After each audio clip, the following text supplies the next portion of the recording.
It's one of the most recognizable sounds in the entire world. It's a fastener that's strong enough to hold a person's weight, but you can peel it apart with just 2 fingers. It never jams, it never rusts, and it even works in zero gravity. So let's get into this, because the story behind how this thing was invented is probably not what you're thinking. That sound. It's the sound of our childhood shoes, right? Camera bags, blood pressure cuffs, the list goes on. But here's the crazy part. This incredible fastener wasn't invented by some super smart engineer in a futuristic lab. Nope, it was actually invented by a plant, millions and millions of years ago. For millennia, nature held the exclusive patent on this technology. And this really shows you the difference in thinking. We humans, we invented the zipper, this complex mechanical device with all these moving parts. Nature, on the other hand, invented the burr.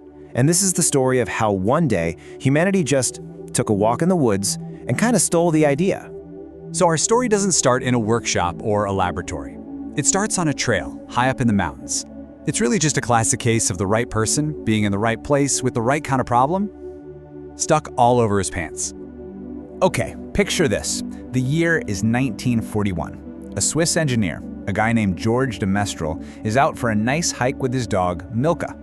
When they get back home, they are both absolutely covered in these super annoying, prickly little seed pods from the burdock plant. Now, you and I, we'd probably just get annoyed, curse a little bit, and just pick them off and throw them away. But George, he was an engineer.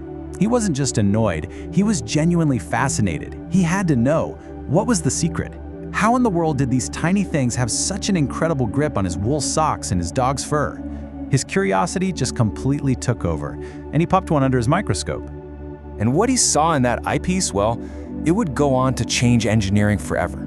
It was just one of those pure moments of discovery, revealing a brilliant secret nature had been perfecting for ages.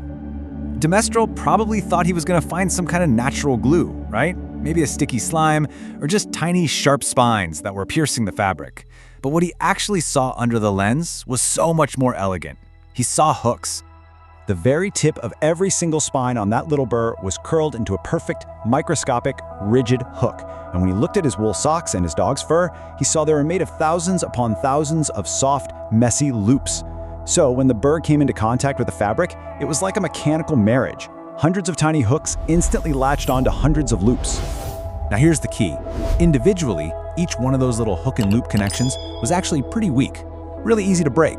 But when you get hundreds or even thousands of them all working together, their combined force was just immense. It was a perfect example of strength in numbers, all engineered by nature itself. De Mestral knew right away he had stumbled onto something revolutionary. I mean, how could you not? But, understanding how something works in nature is one thing. Trying to recreate it, well, that would be a completely different challenge. It was a quest that would take him more than a decade to finish. He had the concept down, and even came up with a fantastic name for it. He took 2 French words, velours, which means velvet, that's for the soft loopy side, and crochet, which means hook. Velvet and hook, Velcro. I mean, the name was perfect. The product, though, was turning out to be impossible to make. 10 years. Let that sink in. That is how long George de Mestral spent trying to build a machine that could copy what a simple plant did automatically. I mean, how do you mass-produce fabric with millions of tiny, durable, microscopic hooks? Every single one of his attempts failed. When he tried to weave a hook, it would just go limp. The big breakthrough finally came thanks to a new wonder material at the time, nylon. De Mestral came up with this really ingenious 4-step process. First, his machine would weave these perfect, tiny loops of nylon thread. Then, he'd hit them with heat to make them stiff. But the real genius was the final step. A blade would come along and shear the tops right off the loops, almost like a barber giving a haircut. And the tension in that cut nylon thread caused it to spring open, forming the perfect stiff hook he needed. He had finally done it. He had replicated the burr.